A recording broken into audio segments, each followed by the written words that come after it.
টাঙ্গাইল সদর থানাধীন ঢাকা টাঙ্গাইল মহাসড়কে সংঘটিত চাঞ্চল্যকর চলন্ত বাস ডাকাতি মামলার রহস্য উদ্ঘাটন, লুণ্ঠিত মালামাল উদ্ধার এবং আন্তঃজেলা ডাকাত দলের 3 জন সক্রিয় ডাকাতকে গ্রেপ্তার করেছে টাঙ্গাইল জেলা পুলিশের গোয়েন্দা শাখার টিম। তো আপনারা জানেন যে গত 20 মে 2025 খ্রিস্টাব্দ 7:35 সন্ধ্যা 7:35 ঘটিকায় আবদুল্লাপুর থেকে আল ইমরান পরিবহনের একটি বাস, যেটি ঢাকা মেট্রো ব13-1033 রেজিস্ট্রেশনের একটি বাস, যেটি রংপুরের উদ্দেশ্যে রওনা করে এবং পথিমধ্যে বিভিন্ন জায়গা থেকে রংপুরগামী যাত্রীদেরকে সেই বাসটিতে তোলে এবং সর্বশেষ বাইপাইল থেকে আরও 8-10 জন যাত্রীসহ মোট 40-45 জন যাত্রীসহ এই বাসটি রংপুরের উদ্দেশ্যে রওনা হয়। মহাসড়কের গাজীপুর এবং টাঙ্গাইলের কোনো একটি জায়গায় ছদ্মবেশী ডাকাতের এই টিমটি তারা দেশীয় অস্ত্র, ছুরি দিয়ে যাত্রীদেরকে ভয়ভীতি দেখিয়ে প্রথমে এই বাসটির ড্রাইভারের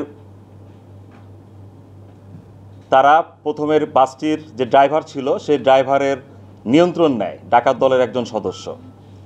পরবর্তীতে সকল যাত্রীদেরকে ভয়ভীতি দেখিয়ে তাদের কাছ থেকে এই রংপুরগামী বাসটির টাঙ্গাইল মহাসড়ক সহ এছাড়া টাঙ্গাইল মহাসড়ক থেকে আবার ইউটার্ন করে গাজীপুর এবং টাঙ্গাইল এই জায়গাগুলো মধ্যরাত্রি সহ পুরাটা সময় এই বাসটি অতিক্রম করতে থাকে এবং ডাকাতি কার্যক্রম করতে থাকে। পথিমধ্যে এই ডাকাতি কার্যক্রমের শেষে সকাল 5:30 ঘটিকায় টাঙ্গাইল সদরের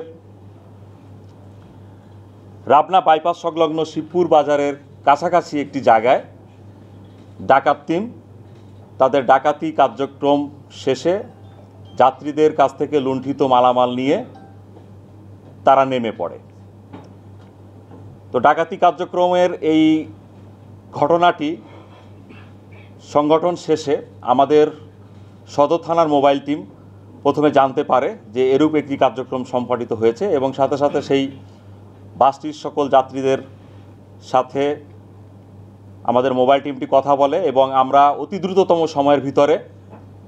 সকল যাত্রীদের সাথে আমরা কথা বলি এবং আমি এবং আমাদের অফিসার সবাই এই ঘটনাটি অত্যন্ত সিরিয়াসলি নেই। আমাদের গোয়েন্দা শাখা বিষয়টি অত্যন্ত সেন্সিটিভভাবে নেই এবং সকল যাত্রীদের কাছ থেকে তথ্য উপাত্ত এবং লুণ্ঠিত মালামালের বর্ণনা সহ তাদের যে লুণ্ঠিত মোবাইলগুলো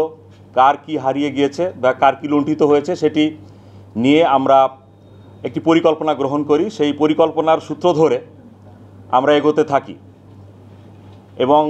আমাদের যে গোয়েন্দা শাখার নিজস্ব যে সোর্স এবং আমাদের জেলা পুলিশের সোর্স সকল বিষয়গুলো আমরা অ্যাক্টিভেট করতে থাকি এবং আমরা বিরামহীন অভিযান পরিচালনা করতে থাকি। এক্ষেত্রে আমাদের টাঙ্গাইল জেলা পুলিশের টিম, সদর থানার টিম সহ আমরা সবাই এই ঘটনাটির পিছনে লেগে থাকি এবং আপনারা জানেন যে এই ঘটনা ঘটার পরপরই আপনাদের মাধ্যমে এটি দেশব্যাপী একটি চাঞ্চল্য সৃষ্টি করে এবং আমরা খুব দ্রুততম সময়ের ভিতরে টাঙ্গাইল জেলার ডিবি পুলিশের টিম এই ঘটনার সাথে জড়িত 3 জন আন্তঃজেলার সক্রিয় ডাকাত দলের সদস্যকে আমরা গ্রেপ্তার করতে সমর্থ হই এবং তাদের কাছ থেকে এই যাত্রীর লুণ্ঠিত মোট 19টি মোবাইল, এর ভিতরে 8টি টাচ মোবাইল এবং 11টি বাটন মোবাইল আমরা উদ্ধার করি এবং পাশাপাশি এখানে যাত্রীর যে কর্মস্থলের একটি আইডি কার্ড এবং যাত্রীদের কাছ থেকে লুণ্ঠনকৃত একটি ব্যাগও উদ্ধার করা হয় এবং সার্বিক পর্যালোচনায় পুরা বিষয়টি উঠে আসে এবং এখানে সিরাজগঞ্জের একটি আন্তজেলা ডাকাত দলের সক্রিয় সদস্য এবং আরও কিছু সদস্য এই ঘটনাটি ঘটিয়েছে এবং আমরা পুরো ঘটনাটি আমরা ডিটেক্ট করতে পেরেছি এবং লুণ্ঠিত যে সমস্ত মোবাইল, সেই মোবাইলগুলো ইতোমধ্যে আমরা যাত্রীদের সাথে কথা বলেছি এবং সেই লুণ্ঠিত মোবাইলগুলোর সাথে তাদের যে নাম্বারগুলো এবং আইএমই নাম্বার সকল কিছু ইতোমধ্যে মিলে গিয়েছে। তো আমরা টাঙ্গাইল জেলা পুলিশ আপনাদের মাধ্যমে দেশবাসীকে জানাতে চাই যে আমাদের খুব দ্রুত বিষয়গুলো আমরা কাজ করি এবং আমাদের টিমগুলো অ্যাক্টিভেট করার মাধ্যমে এই চাঞ্চল্যকর বাস ডাকাতির যে ঘটনাটি ঘটলো এটির পুরো ঘটনাটি খুব দ্রুততম সময়ের ভিতরে আমরা রহস্য উদ্ঘাটন করলাম এবং লুণ্ঠিত মালামাল উদ্ধার করলাম এবং 3 জন সক্রিয় ডাকাত দলের সদস্যকেও গ্রেপ্তার করলাম। এই ঘটনার সাথে আরও কয়েকজন ডাকাত জড়িত আছে এবং আমরা ইতোমধ্যে তাদের নাম পেয়েছি। আমি তদন্তের সাথে সে নামগুলো এখন বলছি না। আমরা খুব শীঘ্রই বাকি ডাকাতগুলোকেও গ্রেপ্তার করতে সক্ষম হব বলে আমরা আশা করছি ইনশাআল্লাহ।